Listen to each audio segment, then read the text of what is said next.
Okay, we'll go ahead and get started. Welcome, everyone. It's so great to see so many of you here today. And it is really my honor to welcome you to the second installment of our JAMI Career Webinar Series for Fall 2022. Our topic today is LGBTQIA+ professionals. My name is Yas Hardaway.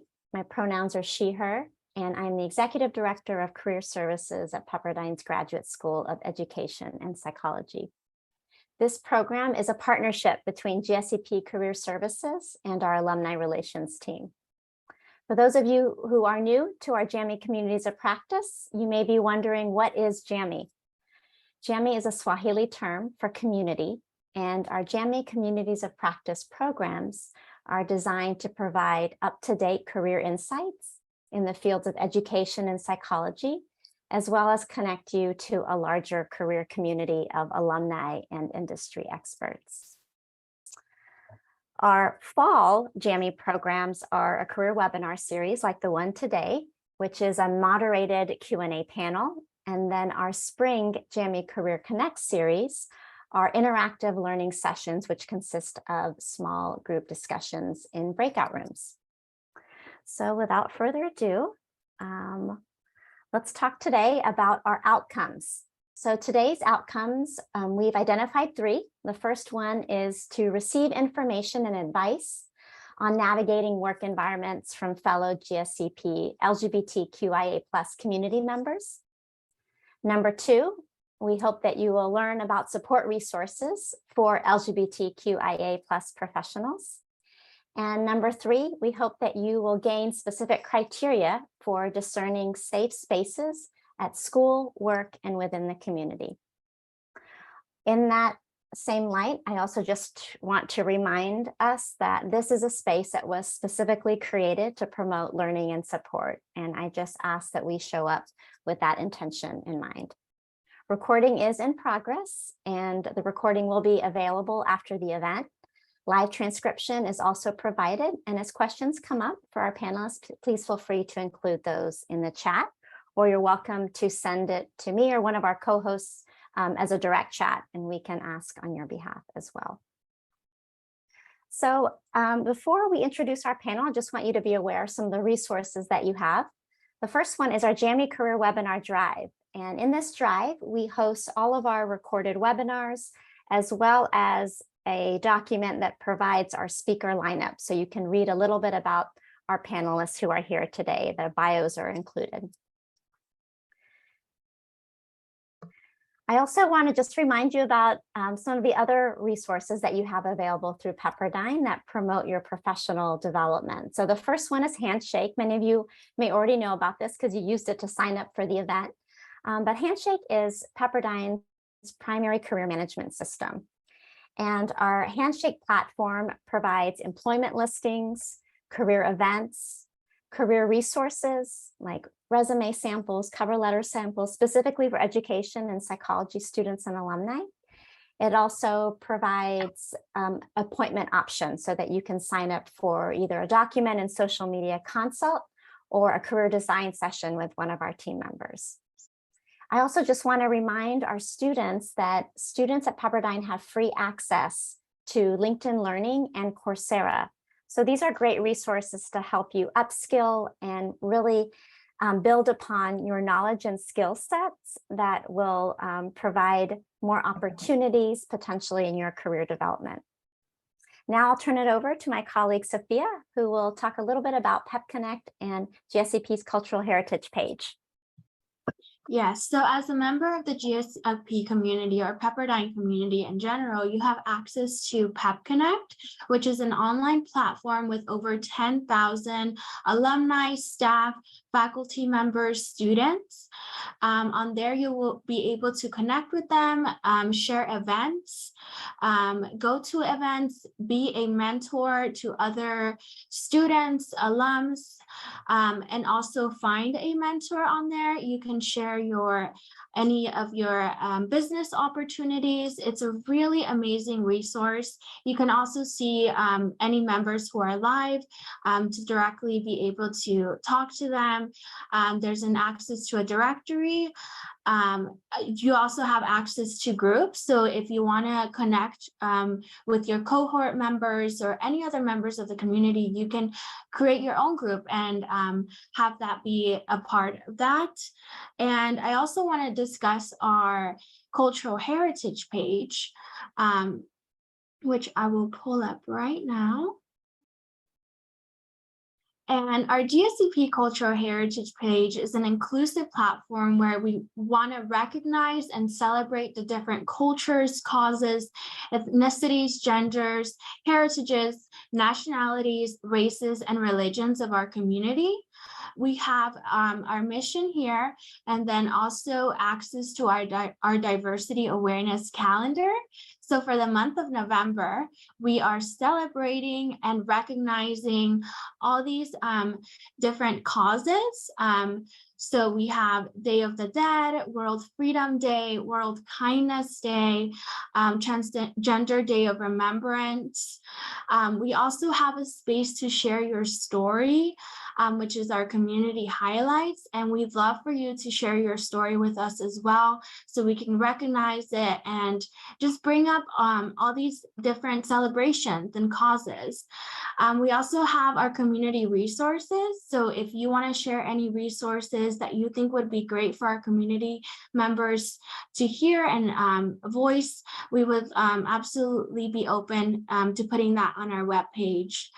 This is a really interactive page where we want you, to feel part of the community and voice whatever you want. So thank you so much, and thank you for being with us today. Thank you, Sophia. So now I'll turn it over to Usman. Hi everyone, good afternoon. My name is Usman Khan. I'm here from our career services team at GSEP, and I'm here to share our commitment to DEIB, diversity, equity, inclusion, and belonging. Our vision at GSEP Career Services is that every graduate will have the clarity, confidence, and community to access, thrive in, and transform the future workplace. And as part of our diversity, equity, inclusion, and belonging efforts, our career services team is committed to ensuring each student and alumni have access to our resources as well as our services from an equitable lens, and to foster a sense of community and belonging for each of you here, while being able to honor each student's diverse background and identities as well.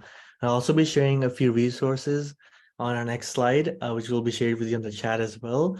So as a reflection tool, so the social identity wheel is developed by United Way for Southeastern Michigan, which is a nonprofit committed to deconstructing systemic racism and advancing diversity, equity, inclusion for all. This is an evolving tool to help us better map out different dimensions of our social identity, and the wheel allows us to better understand how identities shape experiences across all dimensions. Social identity essentially refers to the aspects of ourselves that are formed in relation to the society that we belong to. Rather than personality traits or interests that make up your identity and sense of self, social identities describe the socially constructed groups that are essentially present in specific environments within our society, including race, gender identity, religion, sexual orientation, and others as well. Also, another resource, so we encourage you to reflect upon which identities are you most aware of and how do these impact your sense of belonging at work, home, at school, and in your community.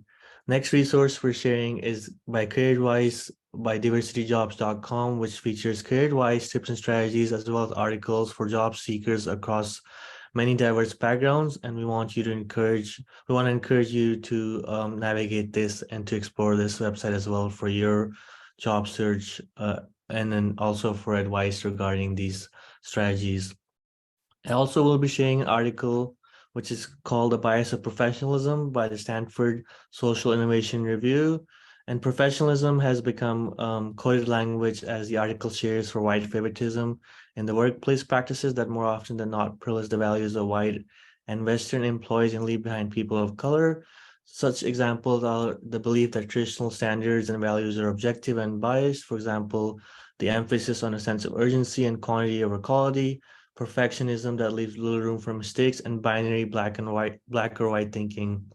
These values established over time as history and fact have been used to create the narrative of white favoritism that underpins our sense of professionalism today, playing out in the hiring, firing, and day-to-day management of workplaces around the world. And we encourage you to also check out this article as well. Thank you. Okay, thank you, Usman. And without further ado, I'd like to introduce our Director of Alumni Relations, Dr. Renee Dorn, who's also an alum of our educational doctorate in organizational leadership. Dr. Dorn? Thank you so much, Yaz, and thank you to everyone for joining us today for this panel discussion. I'm very excited to introduce our panelists to you.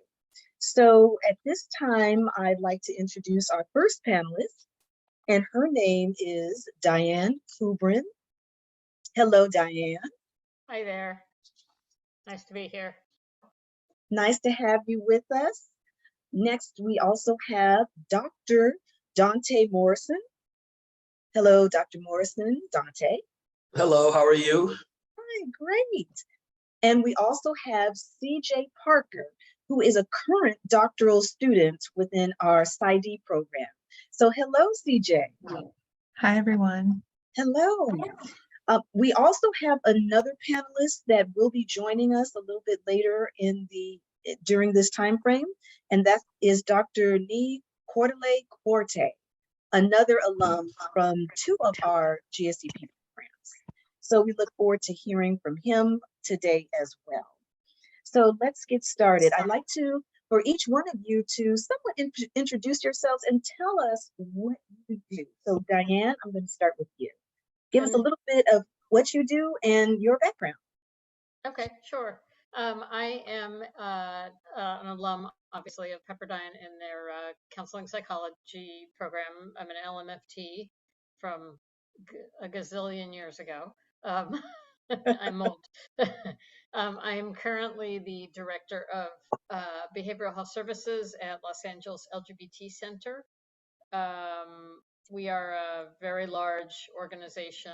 We're a federally qualified health center. And our mental health department is one sliver of an organization of about $160 million. We have 10 sites, and I oversee our mental health programming. Wonderful. Thank you, Diane. Thank you. And Dante, tell us a little bit about yourself and what you do. Sure. I am a 2-time alum of Pepperdine as well, got my master's and PhD. I currently am the Associate Director of Community Resources at APLA Health in Los Angeles. We are the second largest HIV/AIDS service organization in the state. I oversee the CDC, SAMHSA, and County of LA funded grants focusing on HIV and sexual health services, as well as substance use and abuse programs. All right, thank you. Thank you so much for joining us. And CJ, tell us a little bit about yourself. Thank you. Hi, everyone. My name is CJ. My pronouns are they, them, theirs. I am a current doctoral candidate for the GSEP PsyD clinical psychology program. I am currently doing my internship at Long Beach VA. I'm working with LGBT veterans. I have put a lot of training and effort into creating groups and doing individual training programs for affirmative care and providing that for the VA staff here. So thank you. Thank you so much for being here today. So this first question, I think, would be for all of you. Since you all work with the LGBTQ community, what is it that you see within the community when it comes to looking for jobs or looking for careers? Or what have you heard that the community members have experienced going through their job search process? I'll actually, Dante, I'm going to start with you. What have you heard or what have you seen or experienced? That's an interesting question, and I think it has to be unpacked more. Okay. Because it's weird within the LGBTQ community. A lot of it has to do with appearance and social acceptance. So I work with a lot of younger people, and as we see how times are changing right now when it comes to just how loud they're living, which is a beautiful thing. I think the general population is not really as accepting. So they may have the skill set, but to walk into certain spaces looking their authentic selves is not always welcome. So that can be problematic, and it can cause fears and aversions to trying to go after certain jobs or vocations because they don't think that they will even be offered an opportunity to show what they're able to do based upon their outward image. So it really boils down to, I hate to use the word passing, but how passing you are within society to be socially accepted. So that is a huge concern amongst a lot of the young people that I work with. I see. Now, Diane, what about you? You're also in behavioral health services. What is it that you have seen or heard within the LGBTQ community when it comes to looking for employment or stepping into a job site? From a prospective employer perspective, not from a client, right? Well, both. Okay. Let's see. Many of our clients and our staff, for that matter, are looking to be in an affirmative environment, a place where they can be themselves. For instance, many people who work at the center are part of the community themselves, or they're allies. They may have family members, or they're good friends, and so they want to be in an environment like that. As well, because it's no big deal to be out in any way. Right. So for perspective, let's see, how do I want to answer this? Prospective employers, it is a niche that you're drawn to, and the people that at least interview with me who've been offered positions really, really want to work within that community. It is a passion, it is a commitment, it's a drive. Okay. It's different than a general mental health sort of setting. So I guess that's how I would answer that. Okay. All right. Wonderful. Thank you. Now, CJ, what about you? You're a student and you're currently interning. So what have you experienced when you have been out there trying to look for employment, or what have you experienced as far as employers are concerned? Yeah, thank you for asking. To Dr. Morrison's point, a lot of how I express my gender or my sexual orientation or just my pride within the LGBT community feels like there's an internal and external navigation. So internally, I'm navigating my sense of safety, how I want to communicate my professionalism, and externally, how does that look to the employer that I'm trying to connect with and to receive employment from? And then as that process goes, I'm really looking for values that really align with how I experience the world, how I want to express my identity, how I want to continue as a professional. All of these things are very nuanced. And I think, as Dr. Morrison was saying, needs to be unpacked because there's a lot of things that are part of my identity that are associated with privilege. So talking to my white privilege and being able to show up and maybe seen as more professional, but the way my haircut, like when my haircut is fresh and I've got a shaved side of my head, maybe being seen as less professional. I see. That's interesting. I don't really think about the appearance as much. So you bringing that up, it sheds a different light to things. So just continuing with that, Dante, you said this needs to be unpacked a little bit more. So what are some of the things that allies are missing? What should we be looking for, or how can we help to become better allies when people are coming in looking for employment? Or as an employer, what can we be doing? I think it really boils down to learning how to respect an individual and not try to figure out how a person is living, just allow them to live and focus on their ability to do the job. What I have noticed is that so often, especially when it comes to even just saying pronouns, for someone that just goes by, a cis pronoun, that it's no big deal. But for a person that just wants to be identified and recognized for who they feel they are, who they know they are, that's huge. So misgendering happens so much, and it's just so, blasé to some people, not realizing the kind of traumatic scars it can impact upon an individual. So even normalizing little things like that, just saying how you identify or how a person wants to be identified, or if you can't figure out why a person is picking a certain pronoun, just call them by their name. And it's little things like that if we can just begin to instill into the workplace, it can really change the narrative of how comfortable and how safe an individual feels working there. It's really baby steps that people are not willing to take. And I think so often we're trying to boil the whole ocean, when it's really just like, let's just start small and do the steps that's needed to create more inclusive places to work. Okay, now you had mentioned creating a safe space. How can we do that? How can we do that as an employer, creating safe spaces? Having conversations like that. Really, I know that diversity and inclusion has become a hot topic, Yes. but I think a lot of corporations and workplaces need to take that seriously. And if they really want to create more progress within their agency, they need to realize who is working for them. The world is evolving, people Right. are evolving. We have more free thinkers out there that are just living their life to the fullest.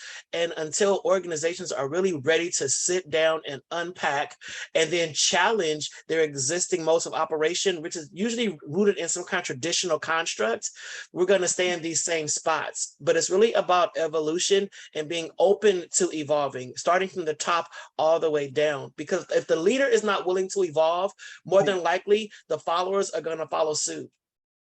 That makes sense. That makes absolute sense. Yes. Diane, so as an employer in behavioral services, when you are interviewing someone part of the LGBTQ community, what do you look for, or how do you make them feel safe within that interview process? So I guess the first thing I want to say about that is, also interviewing, I'm certainly not going to ask, somebody what their sexual orientation is or what their, that generally is not an appropriate interview question. But and it sometimes comes up and sometimes doesn't. But I think, speaking to Dante's comment about being very sensitive to pronouns. I'll ask somebody at the top of an interview, what pronoun do you prefer? I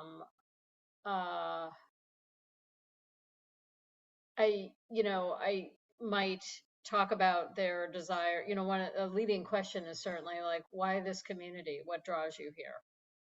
And giving somebody the space to talk about what their passion is and why they want to work within the community. Oftentimes they will self-disclose one way or another about part of their identity.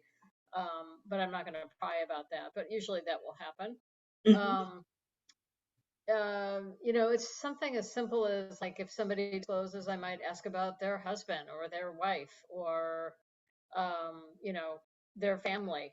Because I think the thing to remember is like, we're not cookie cut, right? Like Right. not all gay people look the same, have the same lives, not all bisexual, not all queer, not all lesbian, not all trans, not all non-binary look and feel the same way. Right. And then there's the issue of, the cultural and equity and inclusion and somebody, I can't imagine being a black gay man applying for a job. It's a different experience and it holds a lot of nuances that I don't experience in my day-to-day life. Right. So I try to also speak to that. Okay. Understandable. Absolutely. CJ, could you tell us maybe an experience that you have had as you were trying to, maybe during your internship process, when you're trying to get your internship, or other experiences that you'd like to share, just to let us know what you have gone through and how you would like to see things change for someone who is looking for employment? For sure. Yeah, absolutely. I struggled with advocating for my pronouns during the interview process. And I debated whether I wanted to put myself out there vulnerably. So listing my pronouns in an email versus saving that until I got to meet the people that were interviewing me and see if it was a safe place to do so. Especially within certain systems, I had a lot of biases that I came with, especially with working with the veteran population. I was like, oh my goodness, like this is not, I'm not going to be received well. But being able to realign with my values and check in, like it really matters to me that I am working in a place where my pronouns and my identity are going to be respected and appreciated and celebrated. So when I was interviewing, I found it really useful for interviewers to ask me, oh, I see that you put your pronouns. Do you have another name that you like to go by? Because my name is China, but people call me CJ, and that was really validating. And then having individuals say, you know, how do you like to incorporate diversity into your clinical work? And that gave me a chance to show them my passion, and then them offering how they incorporate diversity factors into their clinical work was very meaningful because it let me know that that was something that mattered to them. That sounds good. That's wonderful. Thank you. Thank you.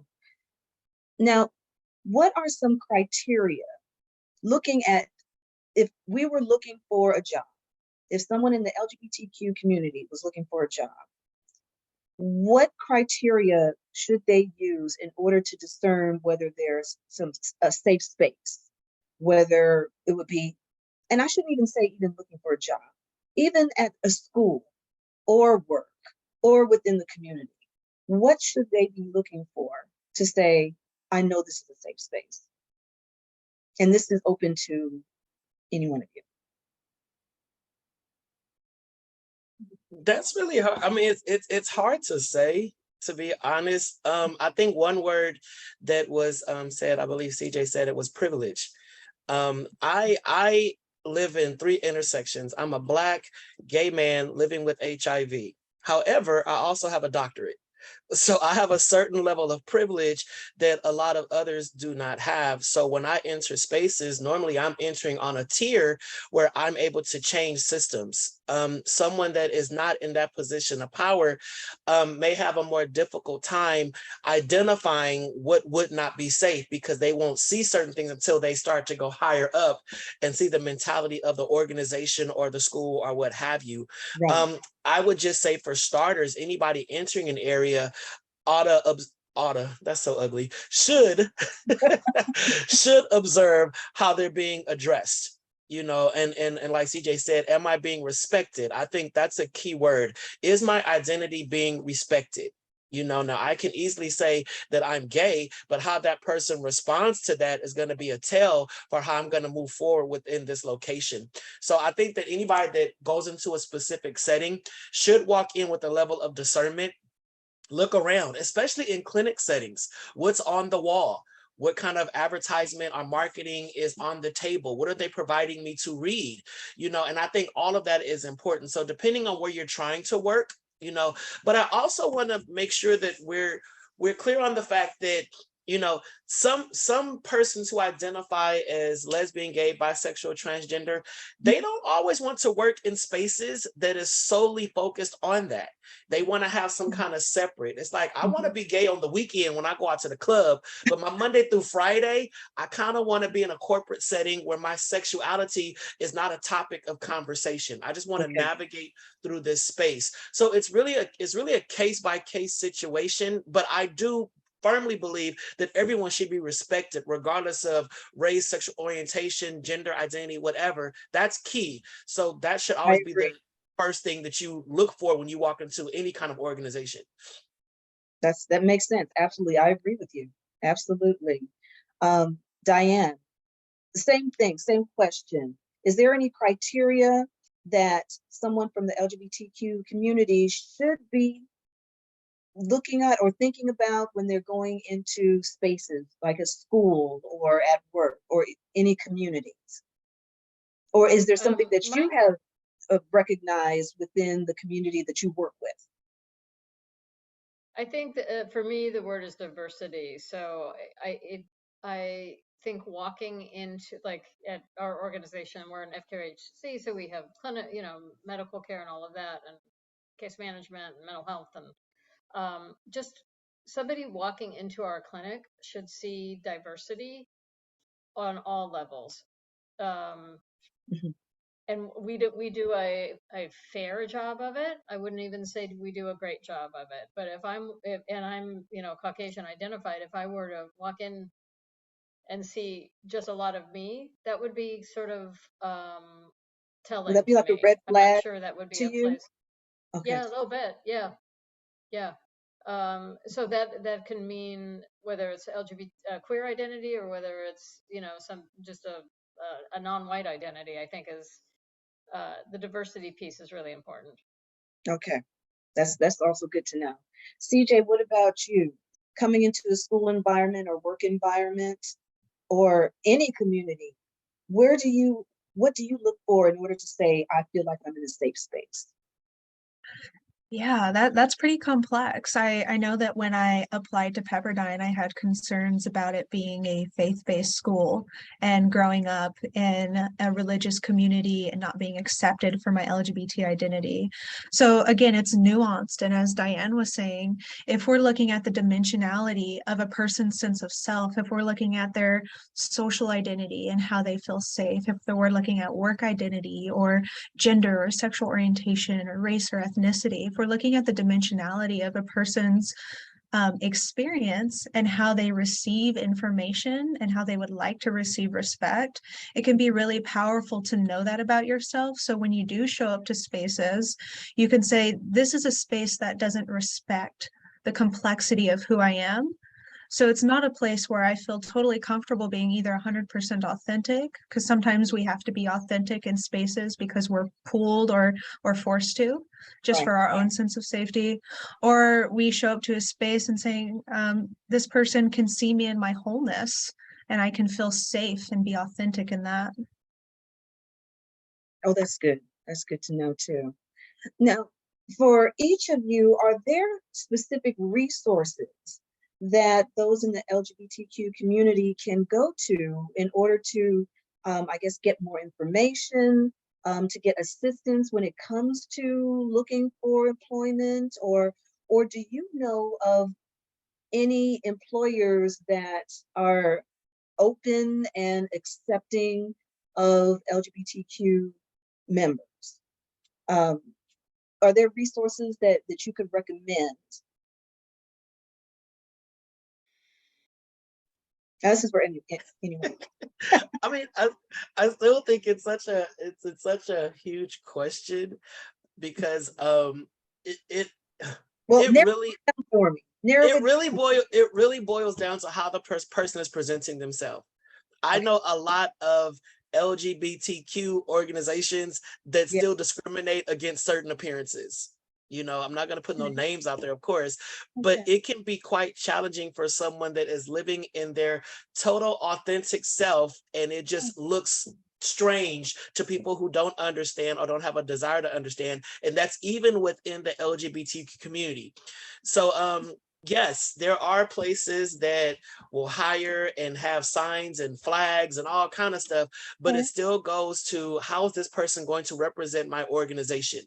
Again, I have a privilege because my look kind of fits a socially accepted persona of a Black man. You know, my brother Nakortalai, who just joined, our look has a privilege, but someone else that may have this more avant-garde approach to life, it's more challenging. So even those that say they are welcoming of our community are not necessarily always going to be the best spaces to work at. Okay. All right. Thank you. That's also good to know. That's also good to know. So we are welcoming our fourth speaker, and this is Dr. Nee Corte. Hello, Dr. Corte. So nice of you to join us. Thank you for being here. Thank you for having me, and my apologies for being a little bit late. I just literally left the newscast set and ran up to my office.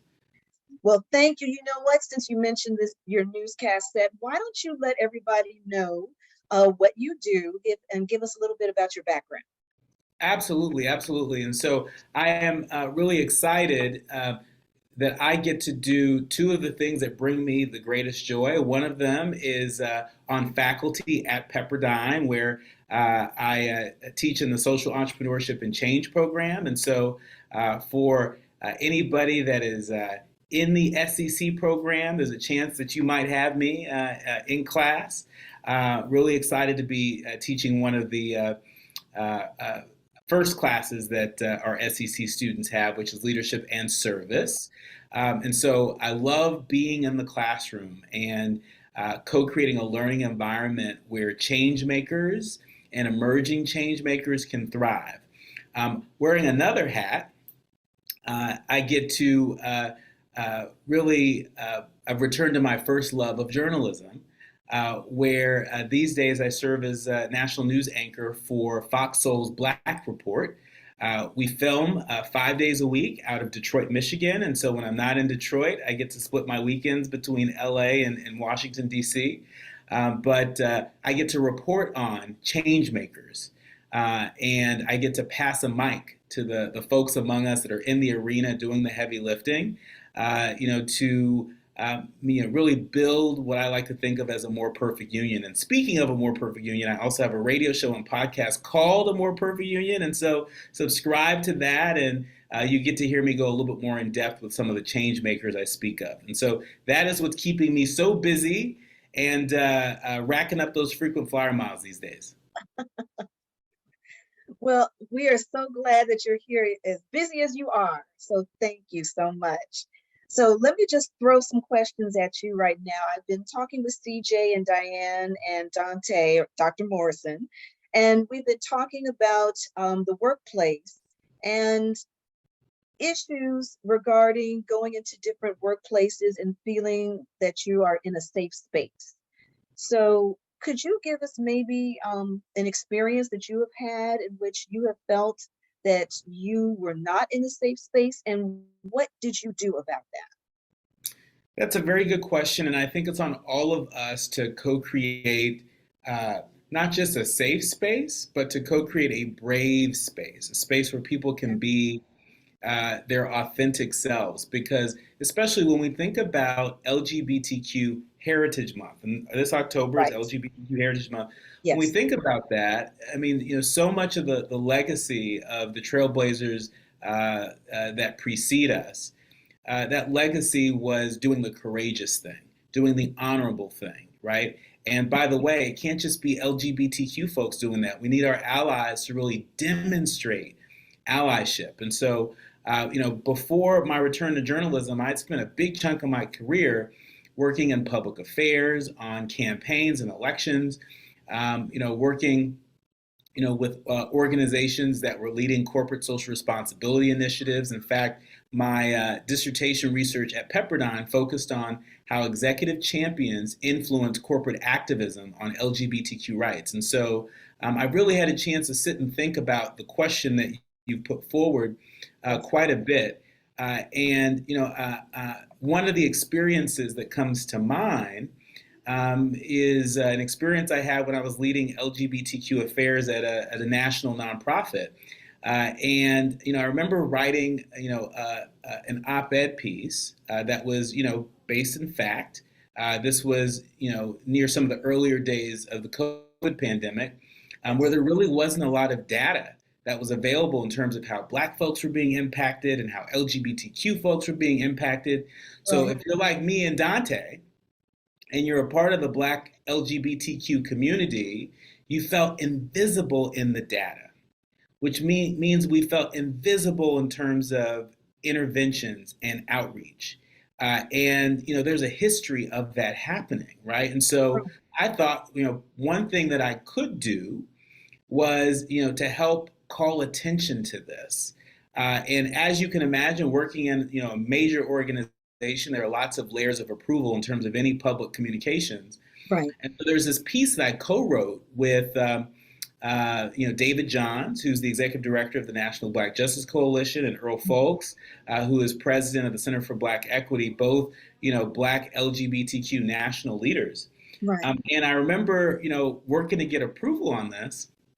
And a colleague of mine, said, well, your piece starts off by talking about Black folks, and then it talks about LGBTQ folks, and then it talks about Black LGBTQ folks. Can we pick one? Can we pick one? And this wasn't a junior person. This was somebody who led a unit, a very important unit at the organization. And this is somebody that, by the way, was LGBTQ themselves. It was a white gay man, right? Oh, wow. And so I bring this example up to illustrate that sometimes even folks within the LGBTQ community, folks under the rainbow, as I like to think of us, Yes.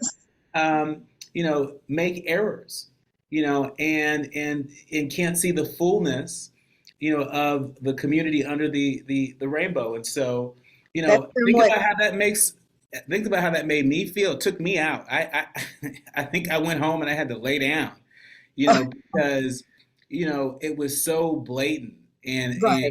and when I shared it with my boss at the time, Yeah. a cisgender Black woman, she didn't quite understand why this was an issue. Wow. Right. And so oftentimes we're being in positions where we don't just have to advocate, Yeah. we need to educate. Yes. Right. Yes. And for the folks that are here, that are leaders in organizations, that are managers in organizations or aspire to be, you have to take that into account as you're supporting your team, as you're Right. coaching your team members, right?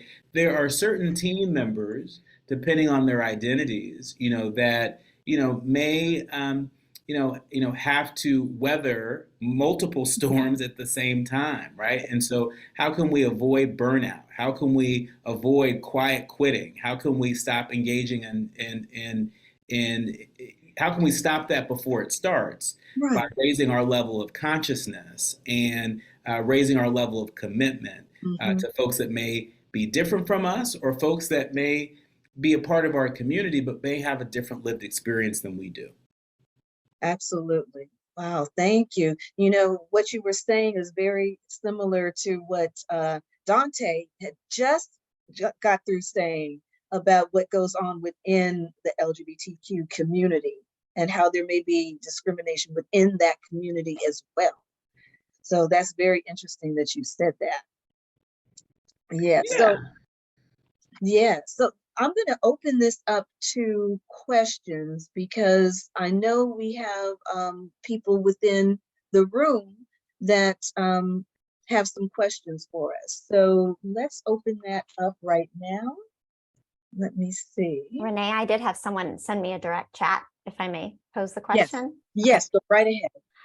The question is, Southern California has a number of different spaces that exist for queer people.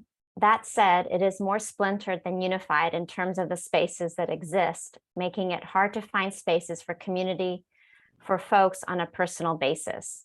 With all of this in mind, for those of us who are emerging into the field and recognizing this reality, what is your advice to new professionals as they navigate identifying which spaces might be best served for them personally and spaces in which they might have interest in participating professionally? Dante, you want to take that question first? No, I've been talking, so you just got here, so go ahead. Okay. Dante passed the mic? Oh my goodness. That's a really complex question. And I'll answer it the best way I know how, our communities are evolving. Think about what life was like in our communities before the murder of George Floyd, and think about the consciousness around, segments of our communities that have previously been sort of left out, or whose issues or challenges, had been sort of cast aside. And so, I think there's a growing consciousness, but the consciousness doesn't grow by itself. Yes. We have to make it grow, and it's work. It's work. I spent 14 years living and working in LA full time, and you know, uh, uh, saw the community evolve. Right. There was a community that existed before Proposition 8 and a community that Yes. evolved after Proposition 8. There was a movement that existed pre-Proposition 8. There's a movement that evolved post-Proposition 8. And so, You know what, Dr. Forte, for those who don't know, could you tell everyone what Proposition 8 is? sure. So thank you for that. So Proposition 8 was a statewide ballot initiative that banned same-sex marriage in California. And so in 2008, when everybody was really, proud that as Americans, we had done something we had never done before in terms of electing Barack Obama, President of the United States, that same night in California, Proposition 8 passed and it banned same-sex marriage in California and unleashed, a whole another level of energy and commitment among the LGBTQ community and allies that led folks to eventually take on a legal strategy that went all the way up to the Supreme Court that finally gave us same-sex marriage as the law of the land in 2015. And so I bring that up as an example of what are we going to do with this energy? Right. Yes, communities splinter and movements splinter all the time. It's a part of the cycle of any movement, right? But it's important to be aware as leaders, where certain movements are in terms of that life cycle, right? Right. And figure out how we can be a value add. And so that's what came to mind for me based on your question. But Dante, what do you want to add to that? I think you're on mute. I think you hit it on the head and you really covered a lot of it. We got to look at the dispensations in time, a lot of pre and current situations that brought about change. But just looking at the question, I think that also goes to just the divide that's within the LGBT community that the majority population does not even know exists. Sometimes we can be all at the same table fighting for totally different things, totally different kind of rights and privileges and accesses. What may be important to me may not be important to CJ, Dr. Corte, Diane, etc.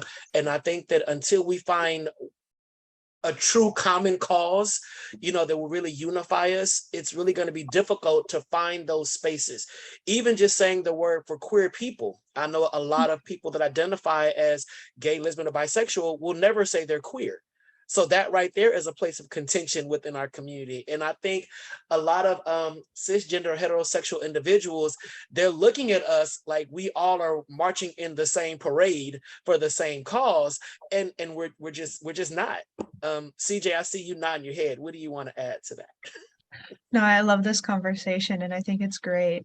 And that idea of unifying, it's really about cultivating that space and how much energy you want to put into as a early career professional.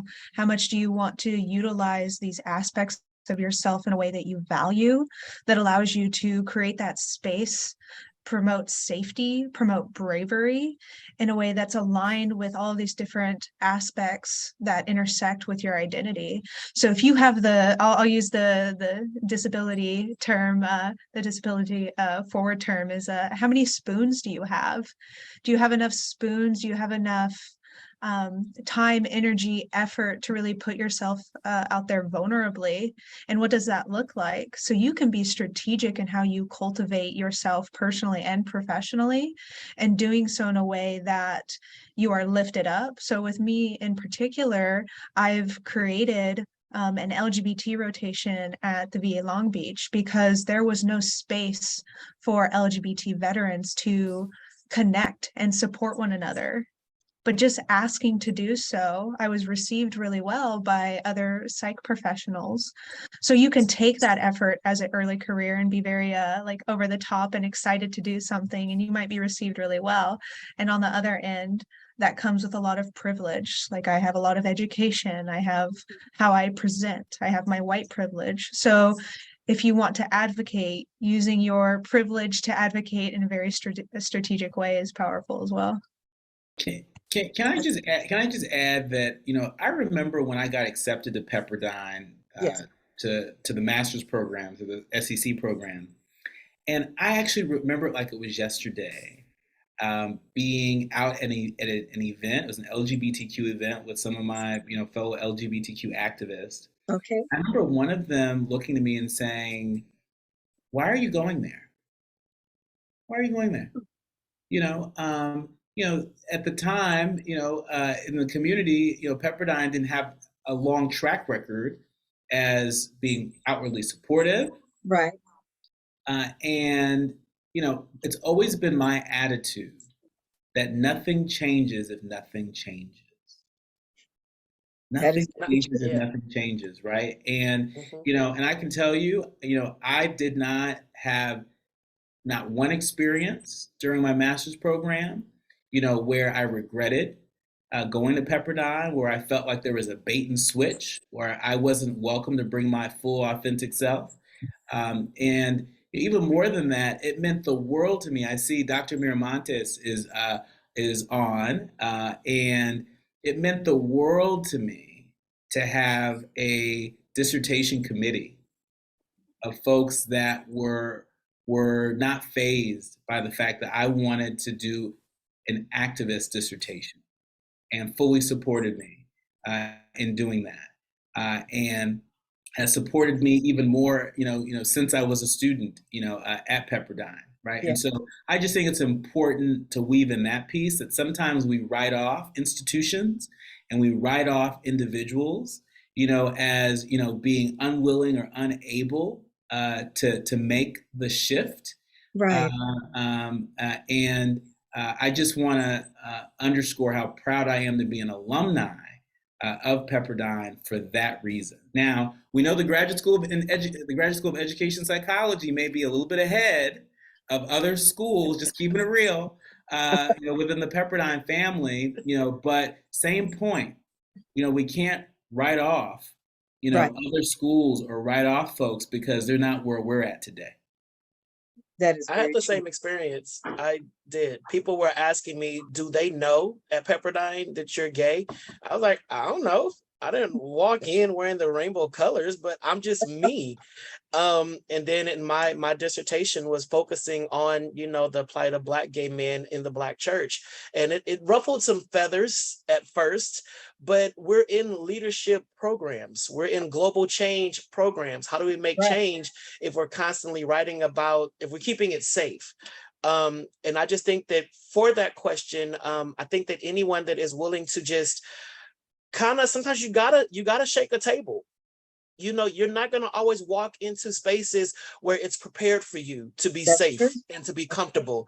Sometimes you are the person that's going to come and create the shift. And you have to ask yourself, I think like CJ said, do you have the wherewithal? Do you have the mental bandwidth to deal Mhm. with it? And many of us, I mean, we're Pepperdine scholars. Many of us are like, yeah, I do have the bandwidth because I'm tired of it. I'm over it. I'm here. It's whatever. Are you going to teach me, pay me? What you going to do? And I think it really boils down to you owning the fact that you are a leader, you are a game changer, you're being educated for this purpose and for this fight, and really just walking in your power and your privilege as an open and affirmed, self-affirmed LGBTQ person who has the power and the passion to push back against the heteronormative agenda, to let them know what you did is no longer cool. We're not going to stand for it. And I'm going to sit here. You're going to pay me, write my check, and I'm going to be in this space loud and gay. So, period. And that's how you live in your privilege, and you live in owning who you are. And so long we have been oppressed and suppressed, by persons who are going through their own stuff as well. And we got to put it all out there. We're all dealing with something. We all live at some kind of intersect that creates, just this anxiety. But we need to put everything on the table and say, look, I'm broken, you're broken, let's put all these pieces together and build something beautiful. Wow. That's all I That's can my, say to that. Wow. yeah. And thank you. There are a lot of hand claps in the chat because of what you just said. And it's getting close. This has been a wonderful conversation, and it's getting close to the end of our time. So we have one more comment, and that is from Dr. Coladas. And he wanted to make Hey. a comment. So I'm going to let him go ahead and do that. Thank you for having me. I am really sick, so I kept my screen off so I wouldn't scare you guys to death. I've been living like a zombie, a vampire. I First, I want to really thank everybody involved for having this panel. I was part of the original group in 2008 on the Diversity Council of Faculty that we were kind of having a public battle with some of our public policy friends at Pepperdine that were having commercials and promoting Prop 8, and the GSEP faculty thought it was very important to counter that as a voice within Pepperdine. That's why I'm here. I was up all night, but I thought I got to be here. I got to represent because I wouldn't have imagined this would happen. I learned a long time ago as an ally, when folks are in the room, I work with a lot of urban youth, families. When I get to be heard a lot. So if they're in the room, then I stop talking, right? Give them the floor. This is the space today. So I wanted to wait till the end to share anything. But as an ally, I'm both thrilled and I'm disheartened. And I want to share with you kind of how we build. I can't imagine the mental gymnastics the folks that put this panel together went through to hold this at Pepperdine. So 2008 was what, 12, 14 years ago? I can't do math right now. The fact we're having this is amazing. On the other hand, as an ally, I know of at least half a dozen faculty, staff, adjuncts that belong to the LGBT community that aren't on the screen. And as a sociologist, I can't assume. I'm so grateful everybody is here, but I also wonder if they didn't feel comfortable, if they didn't feel safe enough to kind of show up today. I don't know, maybe they're sick like me. But as a sociologist, I think about that. So I also noticed that it wasn't until 12:30 that CJ mentioned something about Pepperdine, and then Dr. Corti at 12:52 mentioned something about Pepperdine. So I really hope we can build on this and really start having some authentic conversations about how we make sure that our space, our workspace for our students, our staff, our faculty is a place that's welcoming for everybody, that you can be who you are, authentically are, as well as a spiritual person. And I just wanted to share that. So kudos and some work to be done. So thank you.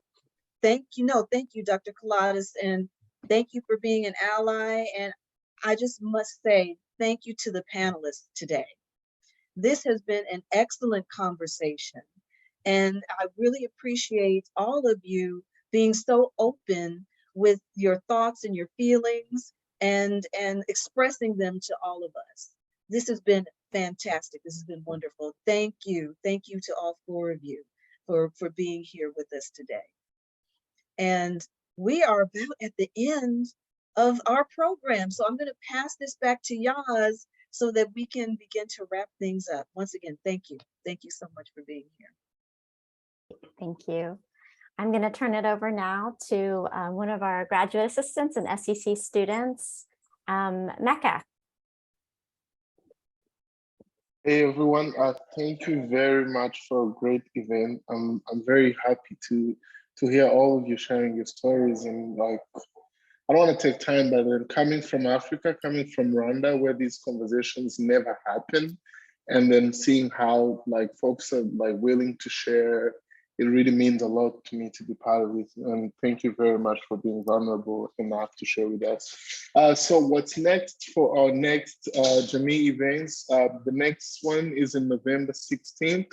What we're going to be talking about is the post-pandemic job search. I always say COVID has changed a lot in the way we live our lives.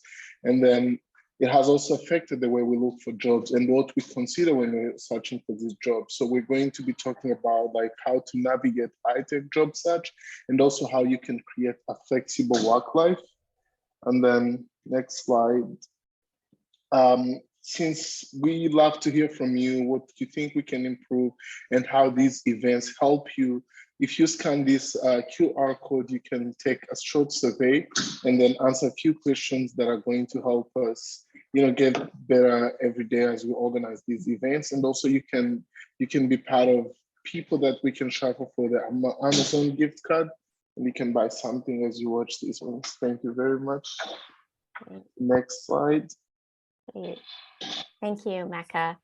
And just I realize we're at time, and in closing today, I just wanted to echo the sentiments that have been expressed and also expressed in the chat, that I'm touched, inspired, and just grateful to our panelists for volunteering their time to be with us today, for their vulnerability, and just most of all for their leadership, for leading the way when I just imagine it's not always easy. So we are so grateful that you have been with us today and that you have shared your wisdom and your experiences with us. So we hope to see you at the next GME event.